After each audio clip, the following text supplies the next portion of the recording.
World building is the ultimate double-edged sword when you're writing a book, especially if you're writing a book for the first time. It's absolutely necessary, and when you do a good job of it, your readers will want to live in your world forever. But they'll never get a chance to even visit your world if you never finish writing the book that is set in that world. Hey guys, I'm Michelle. Welcome back to my channel. If writing workshops and traditional publishing talk are your thing, please consider subscribing. Today's video was inspired by a Camp NaNoWriMo vlog over on the channel Ed Weird World, and I'll link to that video down below. So go pay him a visit and make sure you subscribe while you're there because his channel is great. And in this video, he asked, where is the line between world building and procrastination? And then I got all up in the comments and I was like, this would make a great video topic. And here we are. I have to wonder if there has ever been an author who hasn't at some point fallen on the wrong side of this sword. I guess maybe if you don't write speculative fiction, because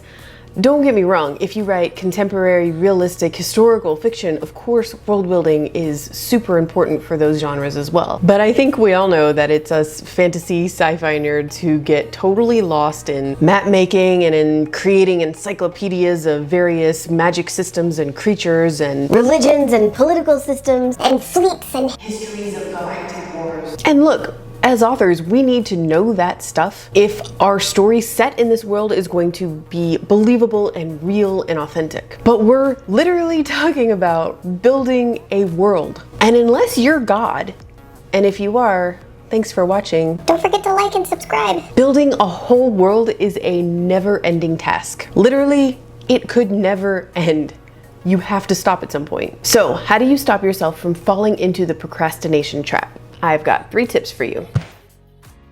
First, figure out what matters in your world building. To do that, you're going to have to give all of this stuff that you're creating context. When you come up with a cool spell, a magical creature, a ghost town, a colony of vengeful Venusians. But the original version did feature Venusians. I mean, you know, from Venus. Pause and ask yourself, why does this matter? How is this relevant to my story? Because here's the thing, tons of stuff is going to exist in your world that ultimately doesn't matter to your characters or their journey. And while you, the author, knowing that stuff is going to make your world feel richer, you don't want to include most, if any, of that irrelevant stuff in your book. As a reader, I'm sure you've had the experience of reading a book where it felt like the author was just showing off how much world building or researching she did, instead of just getting to the story. And that's not a great reading experience. So when you're world building, think like a reader. Focus on the aspects of your world that are actually going to be relevant to your characters and their journey.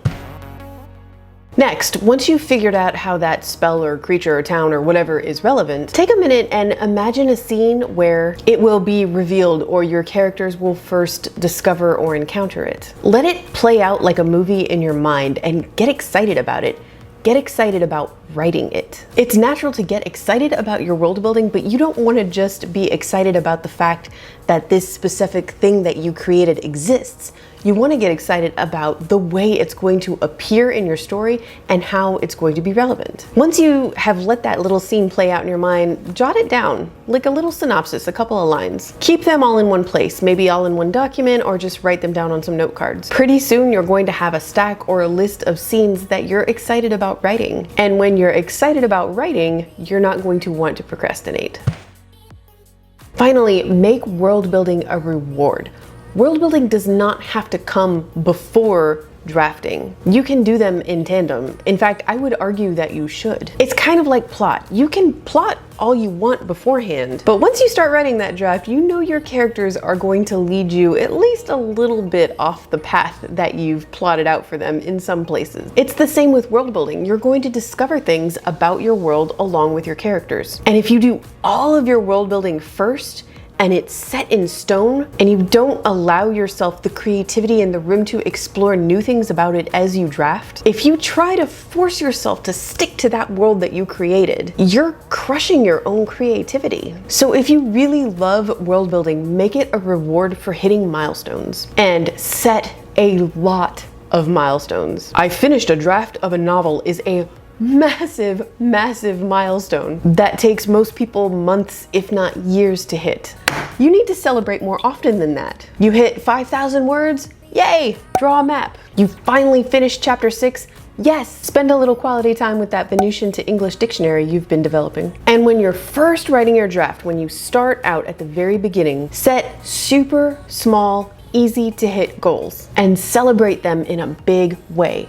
Inertia is key in getting yourself out of procrastination mode. You could stay stagnant forever. You need to give yourself a push to get the ball rolling. So I'm talking goals like write for 5 minutes, write 50 words, write a paragraph. And when you hit that goal, celebrate. Then set another slightly bigger, slightly harder to reach goal. Just slightly. If at any point you start to lose motivation or you feel yourself slipping back into procrastination mode, just go back and set that super small first goal again.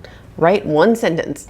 I don't care what it is. If you just keep giving yourself lots of small goals and milestones that you celebrate, and you can accomplish them pretty quickly, you will be surprised at how fast you actually get to the end. That's it for this video. I really hope this was helpful for you guys, because this world building trap is one I have fallen into myself many times. And quick reminder that this Wednesday, the 26th at 3 p.m. EST, I'm going to be doing a live stream on ReadZ's YouTube channel all about the magic of middle grade. There will be a Q&A, and I would love to see you guys there. And of course, if you found this video helpful, I would appreciate it if you hit that like button. I hope you guys have a great week, and I will see you Friday with another vlog. Bye.